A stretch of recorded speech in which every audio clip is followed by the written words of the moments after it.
Halo, sobat pecinta tanaman karnivora, balik lagi di channel saya di Bostos Herba Nursery. Nah, di video sebelumnya saya sudah membahas bagaimana cara menyemai biji VFT yang baik dan benar.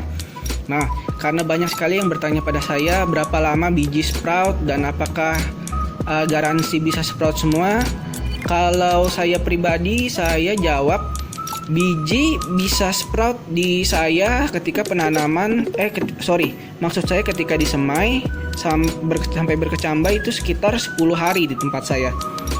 Nah, kalau kita lihat ini ya, ini tanggal saya semai tanggal 15 bulan 6 2020. Kemudian yang tray kedua juga VFT Oret 15 bulan 6 2020. Sekarang tanggal 26 bulan 6 2020. Jadi ini adalah semaian berusia 11 hari. Nah, kalau kita lihat bagaimana sih VFT itu sprout. Nah, ini saya zoom ya. Sorry. Ya ampun. Sorry nih. Ininya kena mataharinya. Nah, apakah terlihat? Ini sebenarnya sudah sprout ya yang ini. Sorry. Nih, yang ini sudah sprout, tapi kita cari yang lebih jelas. Nah, seperti ini sprout, keluar hijau-hijau. Ini juga, nah sudah mulai banyak, lumayan saat ini. Kemudian ini. Nah, jadi intinya kalau dia sprout, kita zoom sedikit lagi ya. Nah, sip, lihatnya lebih mantep. Nah, saya kasih contoh. Misalnya ini sprout. Dia akan sprout di bagian ujung seperti ini. Ini kan ujungnya nih, dia akan muncul dari situ dulu, bukan dari bagian yang tumpul, tapi munculnya dari bagian yang lancip. Nah, biasanya kalau kita tahu semaian itu gagal adalah yang muncul seperti ini. Sorry, mana ini? Nah, sorry, yang ini nih.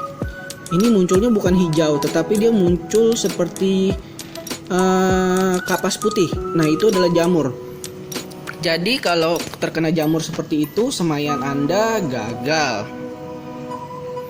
Nah, soalnya kalau kena jamur itu faktor utamanya bibit kita tidak jadi tumbuh ya. Nah, yang sebelah sini juga udah pada sprout seperti ini.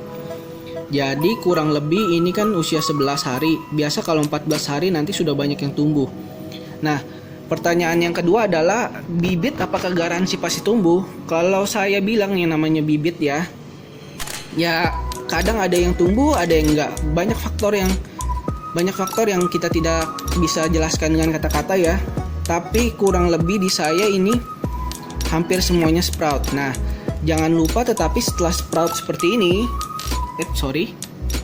seperti ini, jangan lupa Anda kurangi juga ada faktor 10% akan mati dengan sendirinya terkena jamur. Nah, itu adalah faktor seleksi alam yang saya juga tidak tahu alasannya. Pokoknya intinya adalah jadi kalau tanaman yang sehat itu akan survive, sedangkan yang kurang sehat ya dia akan mati dengan sendirinya, faktor seleksi alam. Nah, kalau Anda bilang jaminan pasti sprout, saya balikan lagi ke Anda. Saya akan tanyakan satu, apakah ini Anda media yang Anda gunakan ini, sphagnum mouse-nya, apakah Anda sudah sterilkan dengan baik dan benar, persiapkan dengan baik dan benar. Kemudian yang kedua, biji VFT yang Anda dapat itu beneran asli atau bukan? Karena banyak sekali di Indonesia ya, khususnya ini sekarang lagi musim banyak sekali biji zong.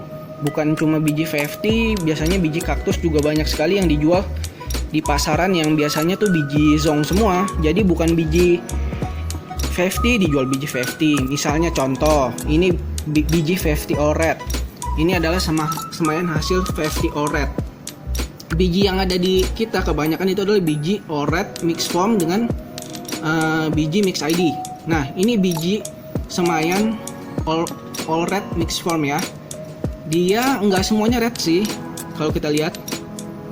Tapi ini kita bisa dapat kurang lebih hampir 50% ke atas red semua. Tapi tetap masih ada yang beberapa yang warnanya hijau.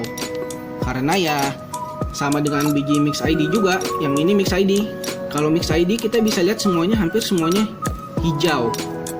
Pengalaman saya dari 100 paling kita cuma dapat 2 atau 3 biji yang warnanya merah. Jadi ya biji yang beredar itu saja, VFT yang green ini mix ID dengan VFT ORED. Sebagai catatan, tidak ada kultivar yang namanya VFT blue. Jika Anda temukan itu berarti Anda coret saja. Biji yang dijual itu pasti biji palsu. Karena kalau kita lihat tuh, tanaman saya yang sudah remaja sekaligus agak lumayan besar, tidak ada yang warnanya biru atau blue. Yang ada adalah warna green, dan ini juga red, keturunan red ya. Kalau red itu biasanya agak lama ya, makanya harga yang red itu masih agak mahal dibanding yang green, karena dia pertumbuhannya agak lebih lama, karena untuk berfotosintesis dia lebih lama ya. Kalau hijau kan dia berfotosintesisnya lebih cepat. Ibaratnya dapur yang warna hijau lebih besar lah, kalau ini dapurnya kecil gitu. Jadi pertumbuhannya pun lebih cepatan yang hijau. Nah, seperti itu. Yang ketiga adalah bagaimana cara Anda, situasi kondisi lingkungan Anda. Nah, ada baiknya sebentar alat seperti ini. Nah, saya ambil contoh alat seperti ini ya. Atau bisa juga hygrometer apapun lah, bisa juga ada yang lebih kecil ini. Ini contoh saja, ini namanya hygrometer. Ini suhu di saya sekitar 38. Sedangkan kelembapannya lagi lumayan tinggi nih, 50. Untuk sprout biji tanaman karnivora itu biasanya ya 60 udah oke, tapi ini kan sudah mau sore menjelang malam ya. Jadi kelembapan pasti naik. Nah, kalau kita lihat sekitar 55. Jadi pahami dulu ini penting sekali, suhu Anda, kelembapan Anda. Kalau saya merasa sudah cukup ini, karena kelembapan di kita itu biasanya di Indonesia khususnya ya, kita masuk kelembapan yang lumayan tinggi. Nah, jadi kalau misalnya Anda mau pakai metode sungkup, mau pakai itu harus Anda tahu dulu kelembapannya. Kalau memang sudah lembab sekali ya jangan disungkup, karena kalau Anda sungkup itu akan rentan terjadi proses penjamuran ya, karena jamur suka sekali kondisi yang lembab. Karena kalau Anda jamuran ya ini bibit tidak akan tumbuh. Jadi sebelum bertanya berapa lama sprout, ya itu tergantung kondisi lingkungan Anda juga. Kalau Anda bisa ciptakan lingkungan yang pas, mungkin Anda bisa lebih cepat dari saya. Rekornya sih katanya ada yang seminggu ya, tapi kalau di saya itu 10 hari sampai 14 hari. Bahkan ada yang sprout juga langganan, ada yang sproutnya sampai 1 bulan itu juga ada. Jadi sebenarnya kalau bisa ya menyemai biji ini Anda harus belajar sabar. Kalau misalnya ada yang salah, nanti misalnya gagal, di kesempatan kedua ya diperbaiki lagi proses menyemainya. Kalau Anda lihat saya ini tanaman yang besar-besar itu saya kumpulkan dari seumuran segini.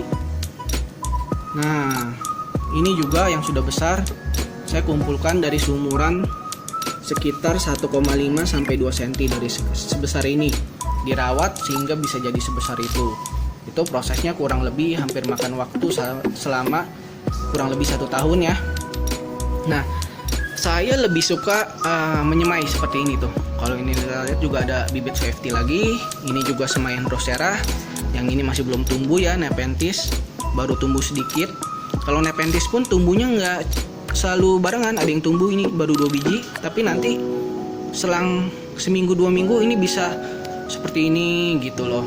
Nah, jadi kalau saya banyak yang tanya kenapa nggak beli tanaman besar saja. Sebenarnya kalau beli tanaman besar yang satu udah pasti harganya mahal kalau VFT.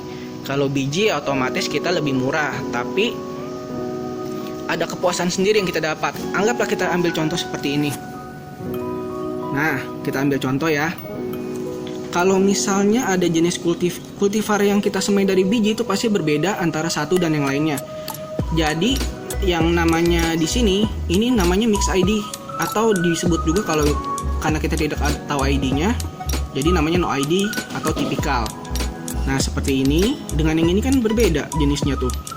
Nah, keuntungan kita menyemai dari biji adalah kita bisa selektif. Misalnya yang warnanya kita suka atau trapnya unik, ya kita simpan buat koleksi kita sendiri. Sedangkan yang biasa-biasa saja ya bisa kita jual atau kita bagikan sebagai giveaway, itu terserah Anda. Nah, sebenarnya jadi kadang ada yang bilang, aduh no ID nggak mau ah. Hey, jangan salah dulu, justru yang dari no ID itu biasa ditemukan kultivar baru dari biji yang no ID ini. Karena misalnya pun itu dari biji yang punya ID, itu nanti bisa tumbuh beda dengan tanaman induknya. Berbeda kalau misalnya dengan yang stekan seperti ini. Jadi no ID juga belum tentu jelek ya. Jadi itulah alasan saya kenapa saya masih suka sekali menyemai tanaman karnivora dari bibit.